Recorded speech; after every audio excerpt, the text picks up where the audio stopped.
The following program was produced by an independent community producer. The opinions expressed do not necessarily reflect those of the ECAT staff or board of directors.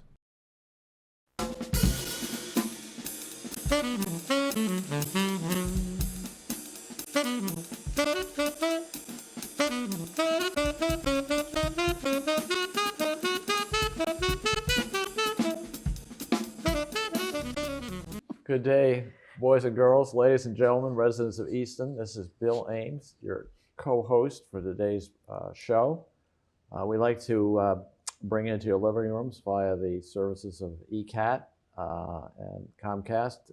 Shows interviewing people who have been active in film production, somewhere in the entertainment industry.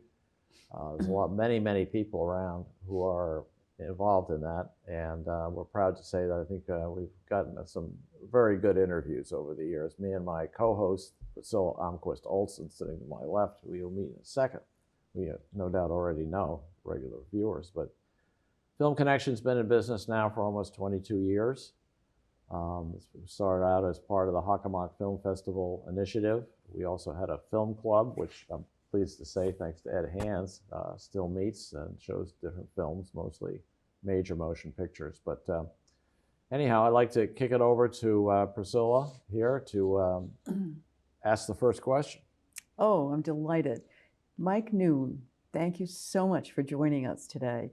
Some weeks ago, we had Ed McDonough, who was your media teacher and mentor at Canton High School, talk glowingly about you, and so we are delighted to have you here in the studio in person on Film Connection to talk a little bit about the journey that you started with Ed McDonough. So welcome. Thank you very much for having me. I'm excited. And tell me a little bit about your relationship with Ed McDonough, and I understand that was the beginning of your journey in the film industry. Yeah, so I met Mr. McDonough when I was a freshman at Canton High School. His classes are only run for sophomores and above, but he has a very keen eye for people who are interested in that kind of industry. So he picked me out immediately, and he mentored me all 4 years, teaching me the skills that I apply now every day at my jobs on multiple different types of gigs and different types of sets. Like, he just gave me this, not only the skills, but the confidence that I could actually go out in the world and do this. So yeah, he's like a huge inspiration of mine. Wow. And so what are some of your early remembrances of work that you did at Canton High? Oh, wow. So I've been doing like videos since I was in middle school and even earlier with my siblings, just like goof videos, you know, stuff to make the parents laugh. And then when I got with Mr. McDonough, he really like honed me and sharpened me into making some more, you know, meaningful work. So the two big projects that I did at Canton High were the lip dub, which is that coordinated singing, lip syncing movement through the school. And then I also worked on the One Shift documentary, The Story of Matty Marconi, which was a documentary that me and two classmates, Steve Gorham and Jason Kaplan, put together, and that was a nice documentary. Mm-hmm. So, so tell me, what did you do after high school? What happened next? I went to California State, Northridge, for my education. I started for film school, but I left that in the first year. Or I switched out of film to geography, and I majored in that instead, just because I was more interested in that. And not to mention Mr. McDonough's level of teaching in his classroom. I felt like entering college film courses, he already put me so far ahead that it almost seemed like I was relearning a lot of stuff. So I pivoted into geography instead, just because, you know, I needed something to do. I took a lot of geography courses in college. Did you? It was fascinating. Yeah. European geography, why things happen, driven by geography. So, right. So, speaking of geography, you mentioned before we started filming that you have a client in India. Maybe you could tell us a bit about that. Yeah, so that's my big project that I'm doing right now, is this documentary called Untouchable, Laughing Outcast. And this is the It's a half documentary and it's half stand-up special. So it's this comedian named Manjeet Sarkar who is, as the past 2 or 3 years, has started doing national tours in India. And the reason that's significant is because he comes from the lowest caste or the lowest like social strata that they have set up in that country, which the government has banned and outlawed all those types of,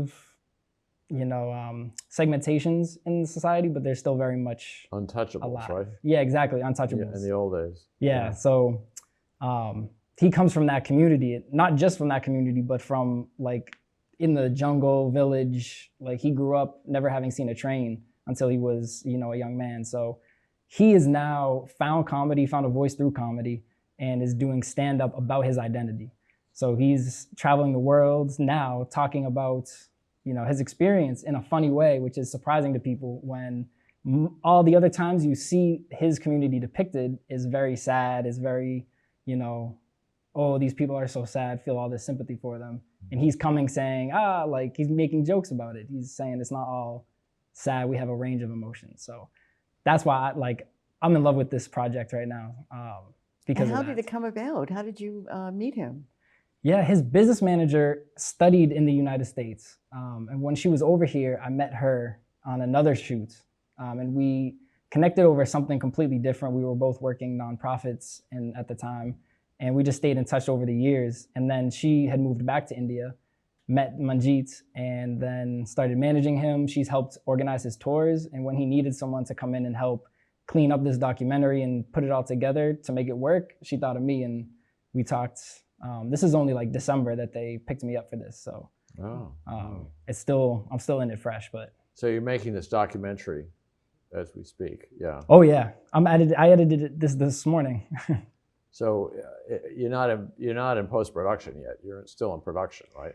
It's both. When I was there in January for 1 month to figure out all this footage he had shot from his tours and his life, and we've been touring the world screening it. So we've been to Oslo, Norway recently. We went to Vancouver, Canada, Chennai, India to screen this. So I've had to make multiple versions of it that are screenable worthy. And then we see the people's reaction, and then we say, okay, what do we need here? This doesn't flow well here. And then I'll re-edit from there.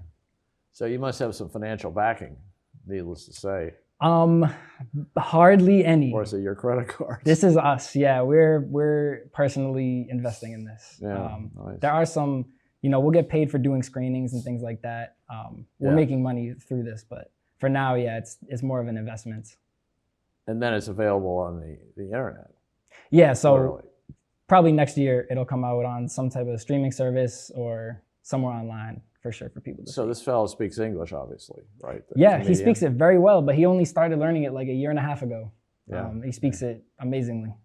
Well, a lot of people in India do speak English, as we all know. Yeah. And so plenty of opportunity to practice. Yeah. So now you're going over in 2 weeks. So give us the schedule of events. What's going to happen? Yeah. So I'm going to Bangalore first to meet up with him, and then together we're going to go back to his home village in Jamarunda, which is in like central eastern India, deep in the jungle, to film an interview with his family members, like his dad, mother, grandma, and to get all that. And then from there, we're going to go to Mumbai to meet with some producers and look for some of that financial backing that you mentioned. So you got something to show them. Yeah, exactly. Yeah, can't do it too much. So do you, this sounds to me as if it would be great material for WGBH, PBS. There's their program, The World, that's shown on PBS, Channel 2, 44. Yeah. So it sounds perfect. And I just watched some documentaries on different Chinatowns: Boston, Washington, D.C., Chicago, San Francisco, and followed by another show on Asian Americans. So it appears that the world is really embracing the world, show the world. And this would be a perfect landing place for your documentary, I would think. Yeah, I hope so. I know it's going to be the first of its kind, blending the stand-up with the documentary, and stand-up as an art form is very young in India as well. So there's a huge opening essentially for someone to come in with some type of movie like this. And Is he profiting well? Is he doing well financially? Or is he just in the beginning of his career? he's still early in his career. He's doing a lot of tours. So I wouldn't say struggling artist, but he's definitely not made it yet. He's not, comfortable, well off. So this documentary is going to put him out in the world. It's going to give him a boost, and you must be very proud of that. And it'll also give you a boost. Yeah. No, absolutely. So you don't drink the water, right? Tell us about India. Yeah, it's like, first of all, it's the best food I have had in my life, Wow. which is I didn't think could happen, but yeah. So it's spicy or? Yeah, it is. So not everything is spicy, but I got used to the spices. They introduced me to spicier and spicier plates as we went on, and I built it up. But yeah, it is very spicy.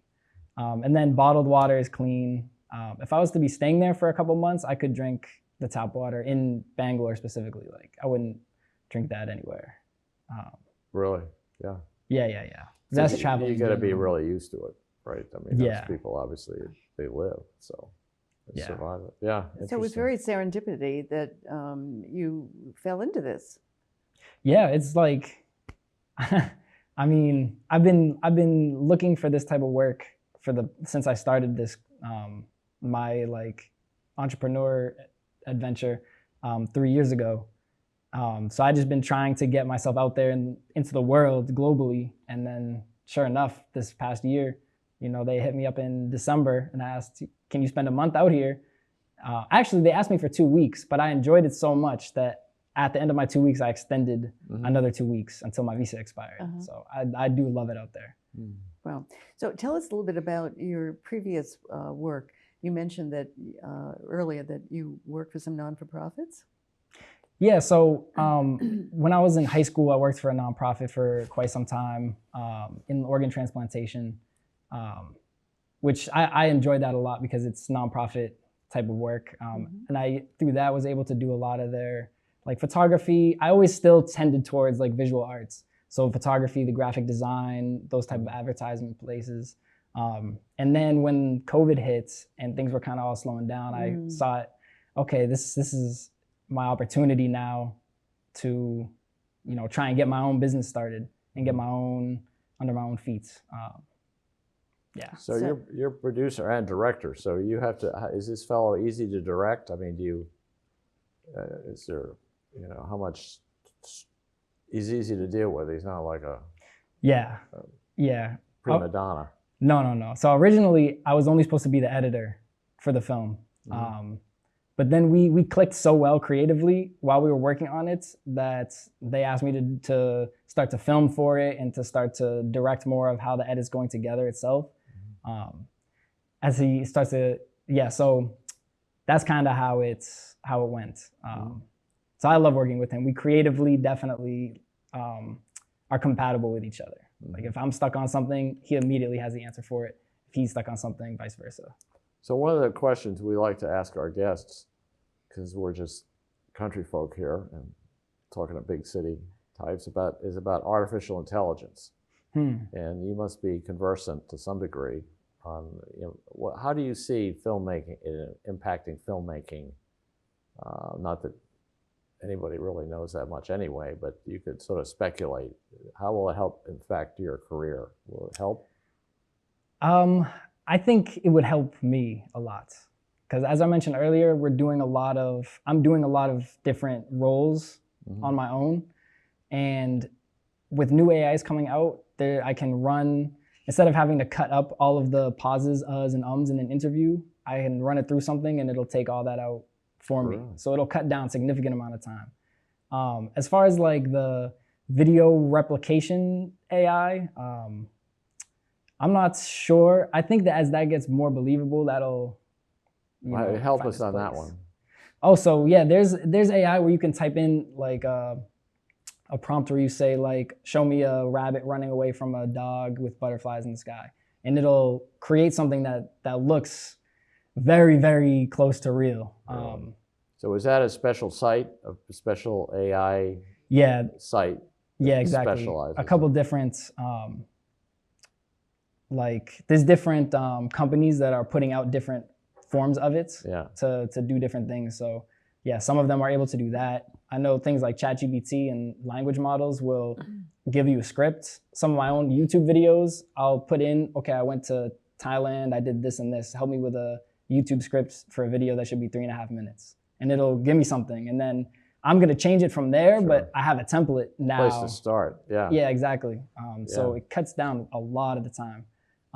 I think that'll hurt people who are specialized in the industry, like someone who is an editor that would be hired by me now might be able to be AI with my oversight, but it'll never replace like the human creativity element aspect of it. But then you have avatars and things like that, right? I mean, you can create people. Yeah. So it's very weird, this whole thing. I mean, That's because we're old, Bill. it's certainly a large part of it. No, it's weird for us too. But it's my moving age. so fast that people don't really, it's hard for them to grasp exactly where it's exactly how to monetize it. Yeah. That's the big issue. Well, you know, Bill knows my son's a film producer in Hollywood, but during COVID, he got into screenwriting. And so he showed me, Bill and Mike, how how AI can be used. Now, he doesn't really use it, but he wanted me to see it. So he typed in, you know, a little scenario and relating to his project that he was working on, screenplay. And out came this wonderful, it was in prose, okay? It wasn't screenplay, but it was prose. It was so great. Now, I'm a former creative writing teacher. I would give it an A+, this AI business. It was wonderful. Oh, yeah. It was, and it wasn't just the background information, the description and so forth. It was also the dialogue, and then how it intersected with the description of the place and people and all. I mean, I was just floored. I mean, I was just so amazed. So it's very tempting, I would think, for people to plagiarize. Would that be a new form of plagiarization? You know, to use this instead of their own creative genius. Now, my son is a creative genius, and he is a wonderful writer, and he comes out with screenplays within a few months, just wonderful. And he's already sold 3 of them. And so, tell me, how do you see AI? How do you see your using AI in the future? I think the best way that I would use it going forward would be for like fringe work, like polishing, so to speak. So to help with sound design, like taking out these, if there's like an air filter going on in the background, humming, help me reduce that. Like take out the uhs and ums of this interview, as I said, take out those. But I wouldn't at this stage go so far as to trust it to edit the interview itself, right, and to pick out what's important, you know. It probably could, though, to be honest. It probably could, but that's, like you said, I feel like I'm losing too much creative control over what I'm doing with that. So I think just for help polishing the product, I think it can be phenomenal. And what is your timeline for this documentary that you're doing in India? What is your timeline? So we're trying to get it done this year. We're not, the original timeline was the end of January, and that is well gone. Just because we decided to take it in a whole new direction. So again, we were gonna be finished with it at the end of next month, but we have all these new ideas. Every time we screen it, they give us new types of feedback, and we have new ideas watching it for the first time. So at the end of the day, we don't have a strict timeline. We're just going to be, you know, feeling it out and making it the best that it can be without worrying about restrictions like that. Mm-hmm. Well, tell us about some of the films you've seen that you particularly like that have sort of influenced your filmmaking activities or inspire you or visionary. Interesting.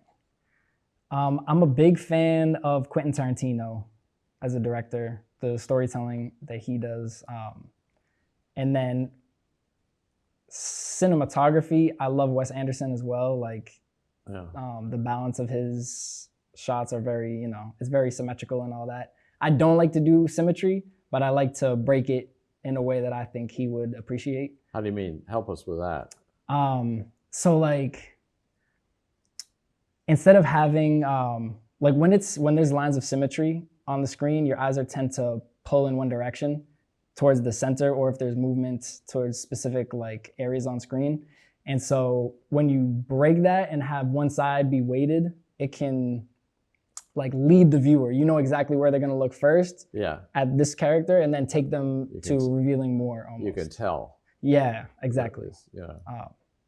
And I find that if you can find a shot that looks balanced while it's very obviously not balanced, is a nice display of cinema. So tell us about some of one particular Quentin Tarantino film.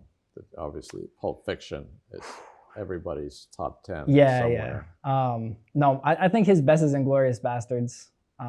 Just from the dialogue off of that, and the tension that he builds. I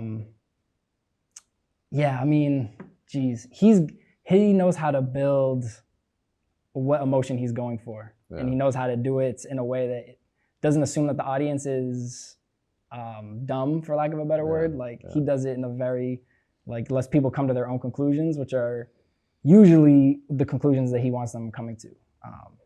Well, certainly that Pulp Fiction, when you consider it's 4 different stories, exactly, was an amazing feat that he pulled off. And, Out of Order too is Out of Order. Yeah, and, John Travolta plays a hood, a mafia guy or whatever, and he's forced to take his boss's, who was a much feared character's wife, out to dinner because the boss can't do it or something, and she wants to go to a disco or something. And there's the great John Travolta, going like this, feeling as if it could be his last dance. I mean, you got to see it, but it's a masterpiece of against type for John Travolta and all that sort of thing. And he was always such a great dancer. Yeah, Still is. The irony, there he is, just doing the twist like this. Like, when's this going to be over? Yeah. And Uma Thurman is sort of evil personified. Oh. For him, so he's just waiting for the evening to be over. Yeah. But anyhow, it's interesting how these films do influence one's view and the vision about filmmaking. And the fellow we interviewed recently, he saw one of his epiphanal moments was when he was.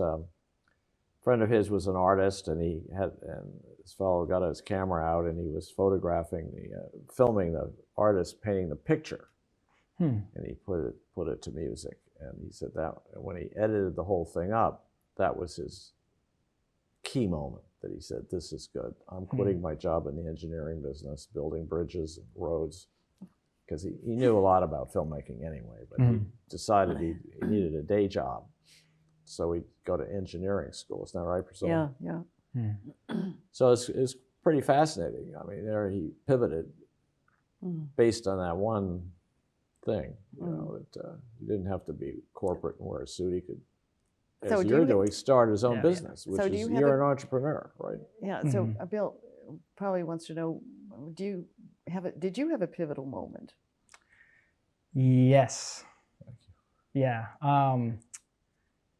It was 2021, and I had been doing music videos for a lot of my time the last 5 years. No. And I did one in a movie theater where this whole entire thing was a date between the rapper and this girl, and we thought it was so good, we were like, let's submit this to a couple film festivals. And we got into every single one except for one.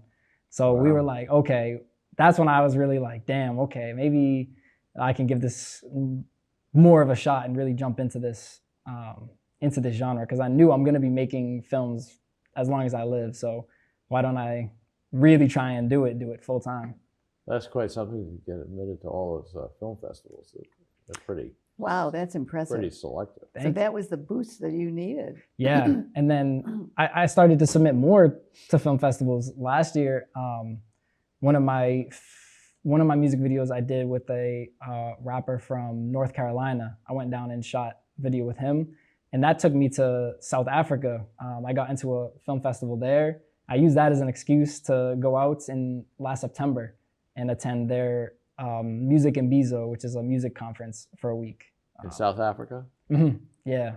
This guy's got a life.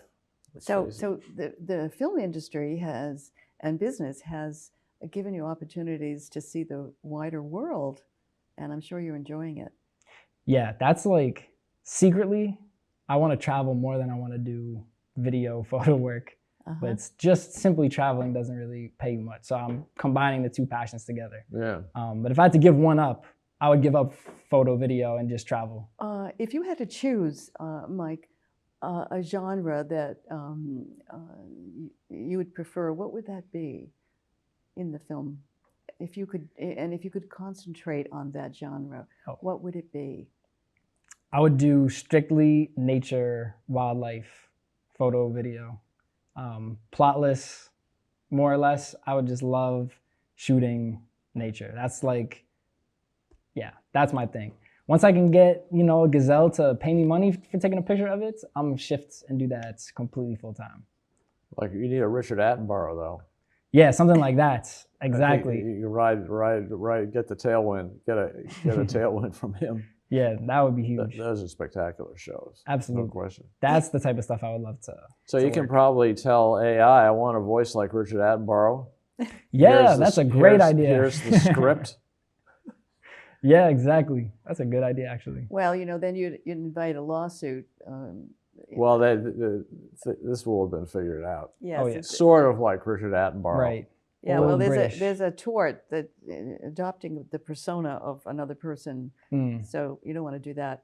But I've seen a lot of shows, nature programs, from the point of view of veterinarians, for example, and wildlife preserve sanctuaries and things like that.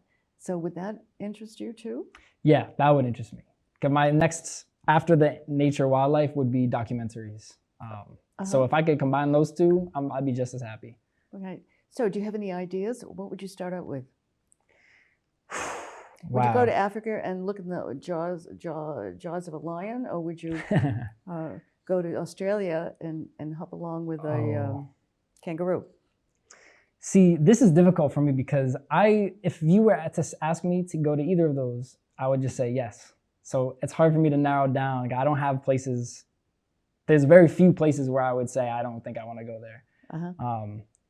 So if I could do something even where it's letting me travel, like big cats of the world, that would be ideal. If I could go India, Africa, Asia, that would be lit. Now, are there differences in filming animals as opposed to more stationary objects and people? Yeah, you can't direct the animals at all. They are there or they're not there. They're not going to hold their pose for you, which is part of the challenge too, which I really appreciate, because with a person, to get a good shot of a person, you can take a whole bunch of pictures. You can tell them, oh, pose a little bit more this way or a little bit more this way. But when you get a good shot out in nature of an animal doing some type of behavior that's, specific or unusual, or it's just framed upright, it's like the picture was already there in the world and I found the spot for my camera to be in to take it. So I feel nice finding those moments. But you need these situations, you need a mentor. Do you have people out there who you can contact who have been in the business 10 or 20 years and can sort of guide you a little bit? Yes, not in the specific types of jobs that I'm trying to do with nature and stuff, but yeah, Mr. McDonough has gotten me a ton of work in the industry. Kevin Friend also at BCN Productions here in Easton also is a long time in the industry. And he's mentored you. Yep. Yeah, he's been our guest several times on this show, and oh really? He's a great mentor, and recently we saw his program, his film, his documentary about Blanche Ames Yep. At the Eastern Historical Society, and Kevin talked about it and so forth. So Yeah, and so he gives you some leads and maybe some opportunities to film. Yeah, so with Kevin, during the summer times, I work with him at Newport Polo down in Rhode Island. So that's like too much fun to be a camera operator. I'm the only person on foot that's out with all the horses and stuff. Yeah. So it's like, you know, it's incredible. They'll score a goal and they'll all run right past me, and I'm just standing there like, oh, geez.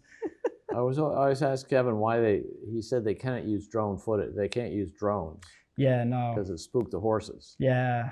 But I would think you could get a drone sort of up a ways, right? Yeah, I would think so. And then do some close, because that would be very dramatic coming down the field.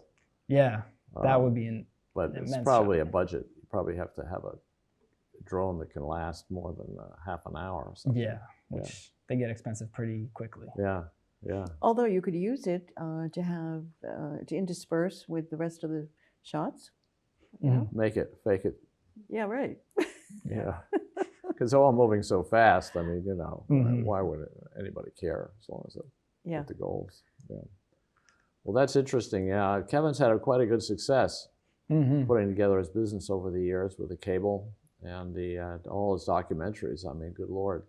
Yeah, I did my my high school externship with him at BCN Productions. So he showed me a lot of like the corporate side, or not corporate, but business. Yeah. Like business side of running your own company as a videographer, photo producer, that kind of thing.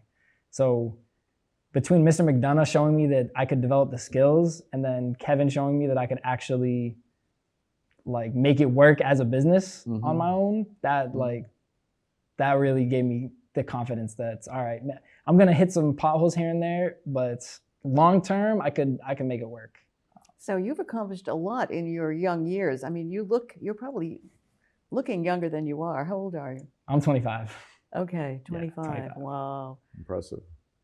Well, it's all about, a lot of it's about networking. I mean, as in any profession, it has to be very aggressive. Yeah, and also taking advantage of opportunities. Obviously, meeting this gal, as you did, was an opportunity. So if you were to advise young people out there who might be interested in getting in the film industry, what would some of your tips be? Besides, you know, talking to everyone, not taking advantage of meeting people and opportunities, but what else is there that you've learned in your few years of doing this? Yes. So one thing that non-photographers, videographers advised me is don't do work for free. But I think that most of my work and the work that I've gotten paid for the most has come through connections that I made by doing either a free shoot or a cheap shoot, especially early on in the beginning when you don't have a big portfolio or something.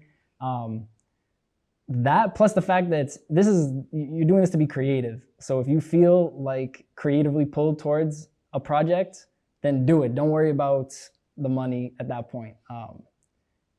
Do it because you do it. It's art and you love to do it. And all of the times I've done that have paid off tenfold in the long term with all the connections I meet and all the jobs I have. Like I could trace back probably 90% of my current clients and gigs back to maybe 10% of my shots years and years ago. And they're still paying off to this day because I'm still making I'm still making connections off of the new shoots I'm doing from that lineage, if that makes sense. Sure. Yeah, wow. Yeah. Sure. Great advice. So what other projects what were you doing before the India project? Yeah, so I went to Amsterdam. I'm currently working on a tattoo. So I went to the Amsterdam International Tattoo Convention. I was taken by Grand Flourish, which is a really talented tattoo shop in Brockton. And they took me to document their trip out there. So I'm working on that, which is really nice. And then, as I mentioned, I went to South Africa for the Music in Bizo, where they showed my music video. But that was more of like a cover-up reason for me to go so that I could interview a bunch of people. So I have multiple interviews with musicians from South Africa.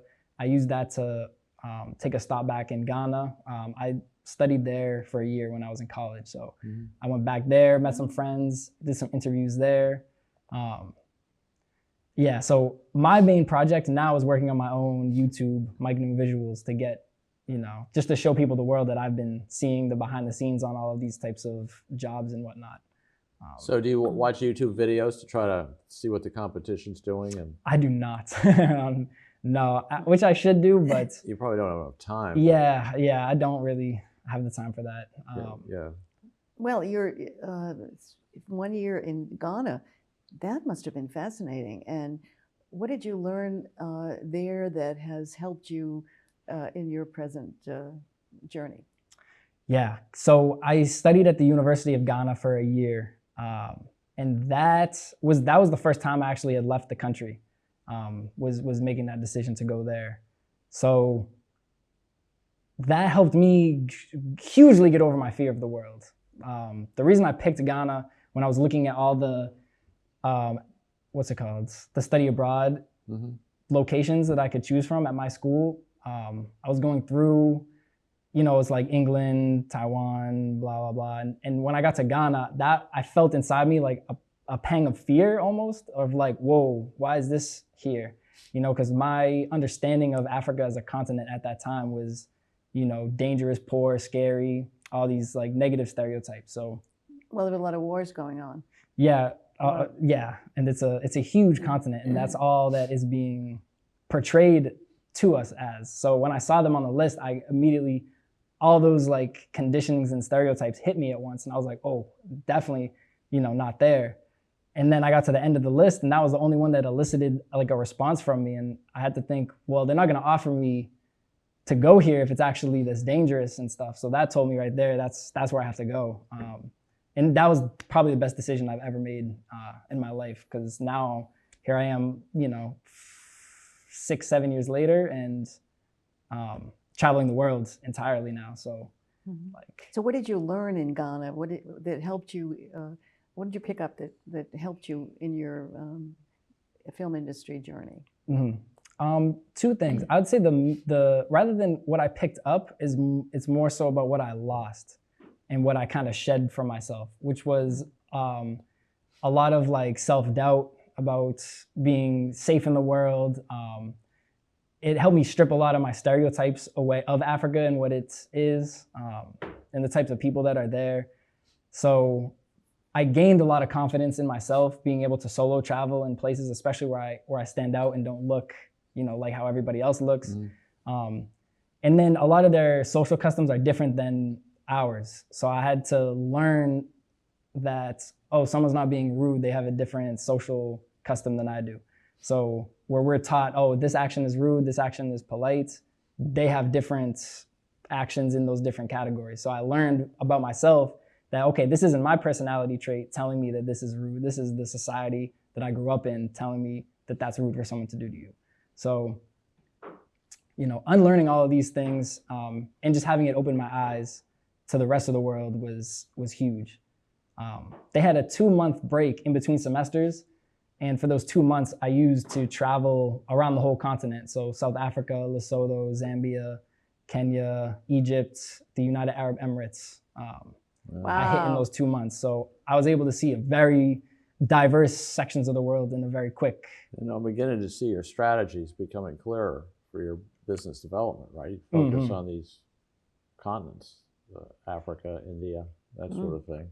Yeah, it's amazing. The food's better out there. The people are nice. Yeah, it's incredible. I bet. Yeah. Yeah. Well, there's a lot of film festivals around. So do you go to film festivals to sort of meet and greet and that sort of thing?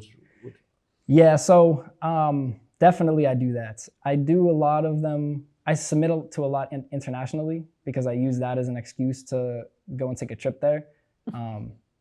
The issue with that is sometimes it doesn't always line up with my schedule to go to. So I don't go to a whole bunch, but the ones that I do go to, I make sure that I'm there for like quite some time to make those kind of connections and let those ruminate. Yeah, because that would be crucial. Because so the after dinner sessions, as everybody knows, a few beers and you're shooting the breeze, and these subjects come up to do with connections. So have you made some connections recently that are going to pan out in the future? I definitely think so. On top of the Manjeet Sarkar is relatively new connection just this year. Then on top of that, now I have musicians that I have worked with in South Africa. I worked with 4 or 5 different musicians doing like a music video for one, headshots, long form interviews, those kind of things.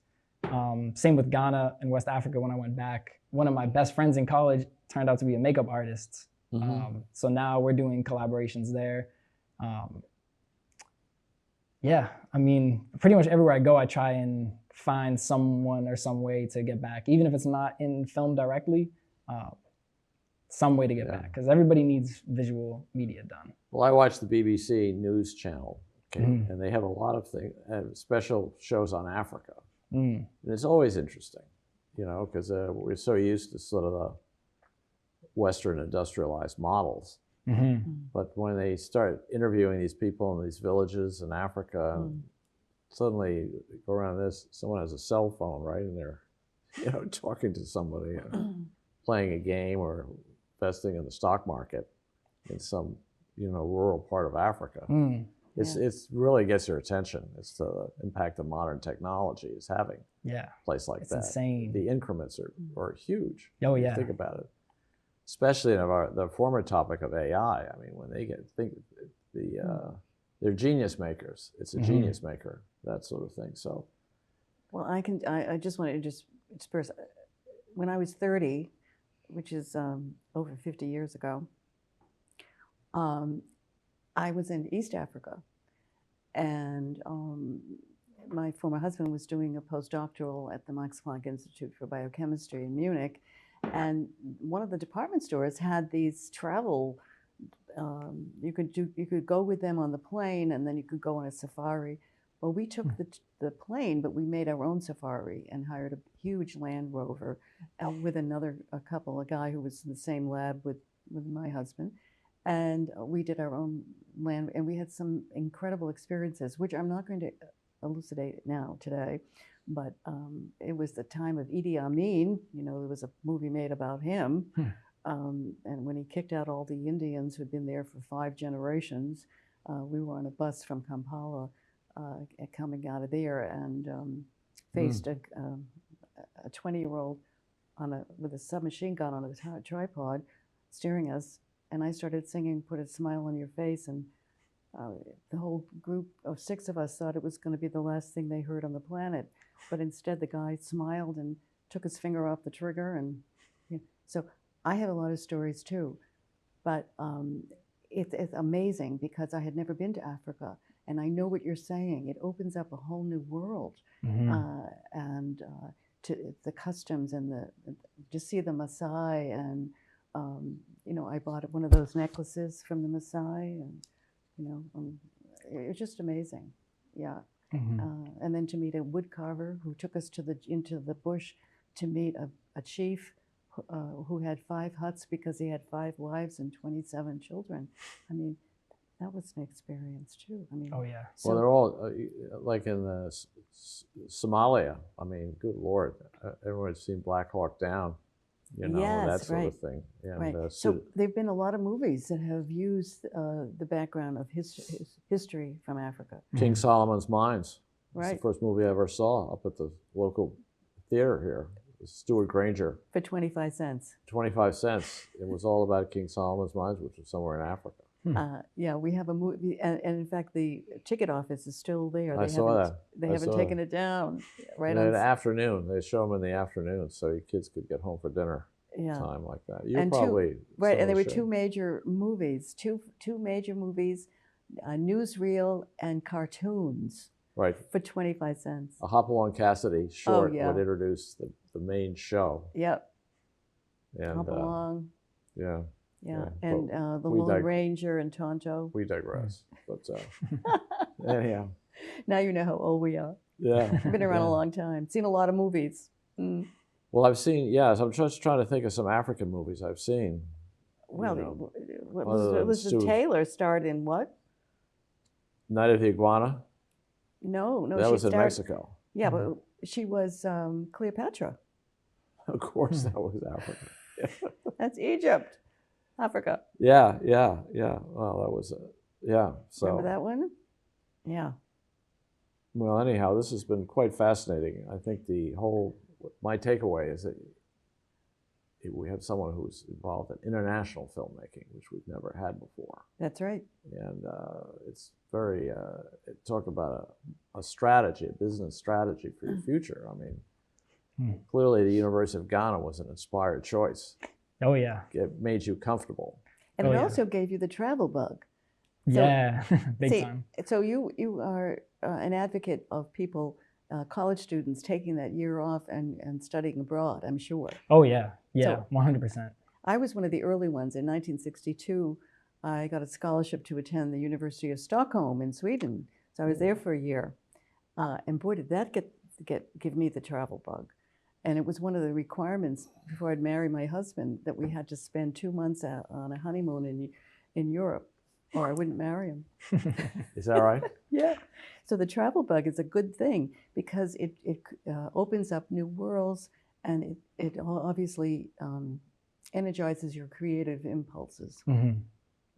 Yeah, I would say the exact same. Like that's been the best thing I've gained from life. I couldn't even tell you who I would be if I hadn't been traveling and learning and growing from all of these different countries I've visited, and the friends you make there. Like, yeah, it's you can't exchange it for anything.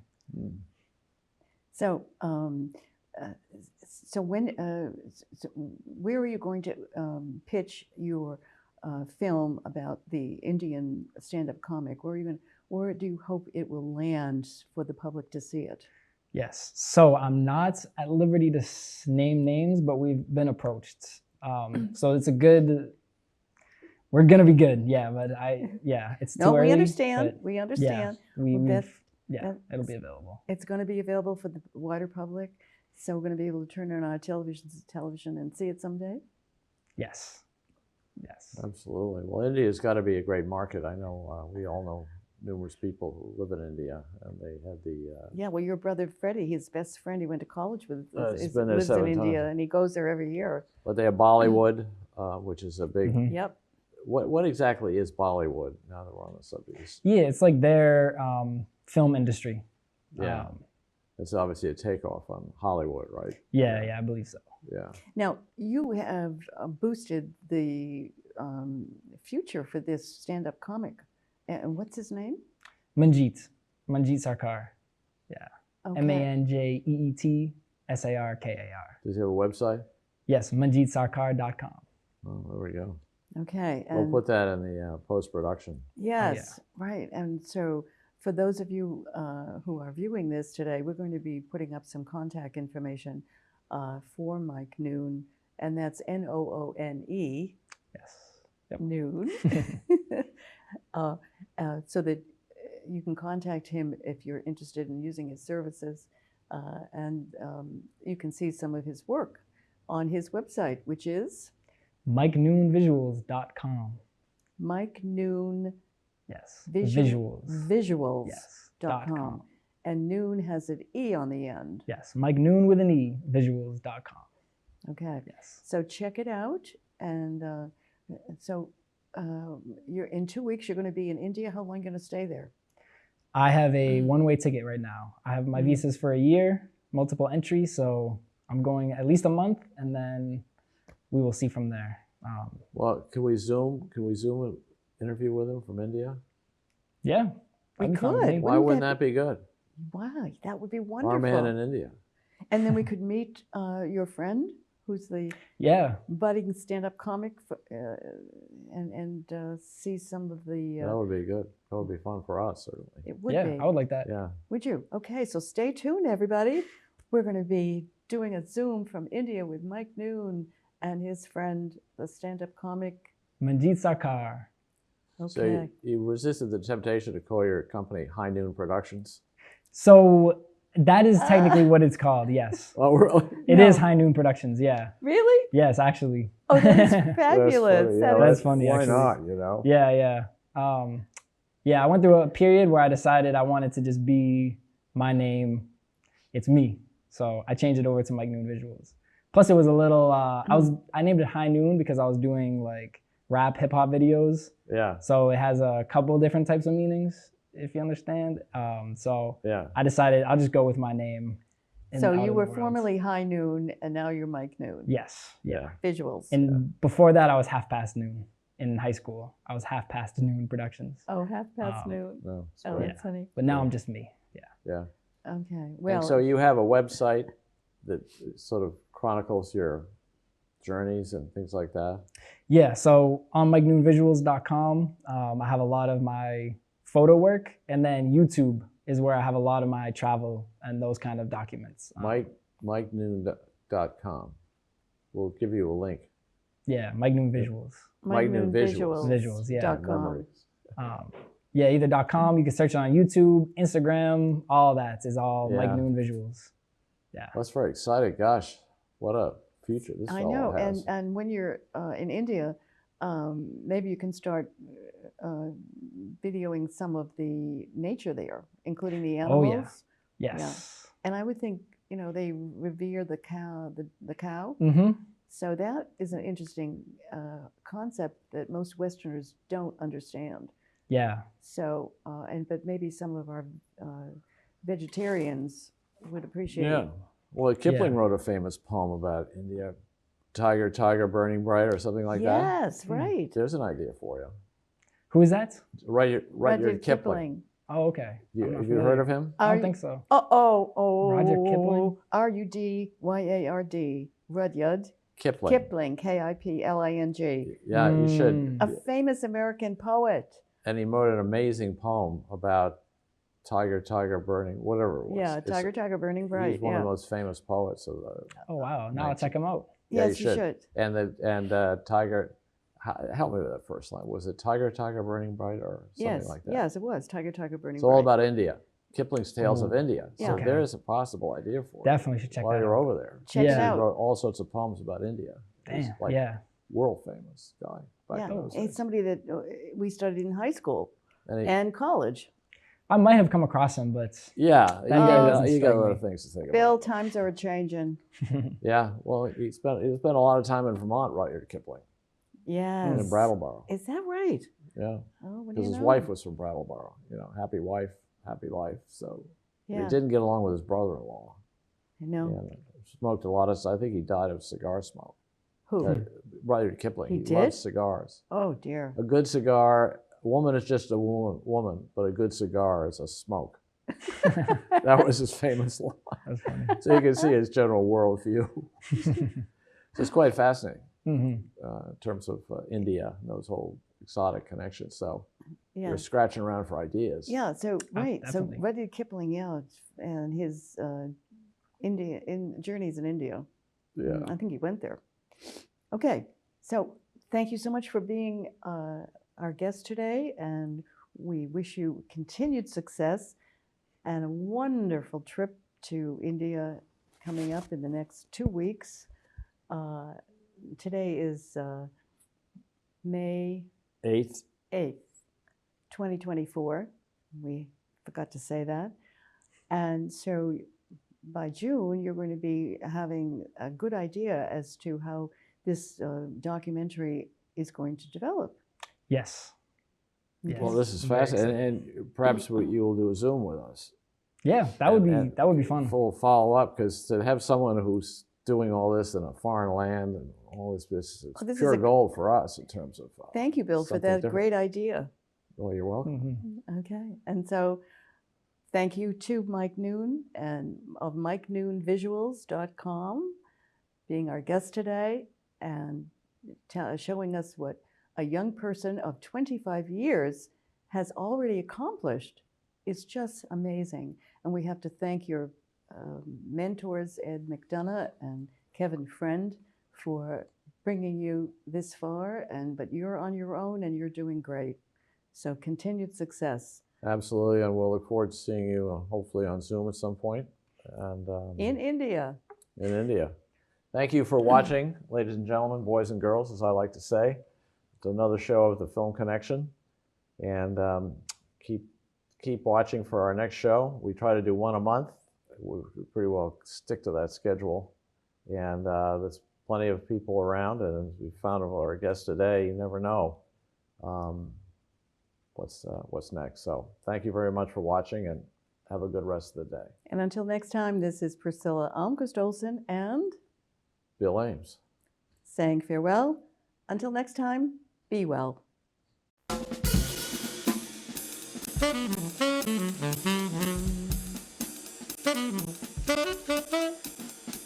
Thank you.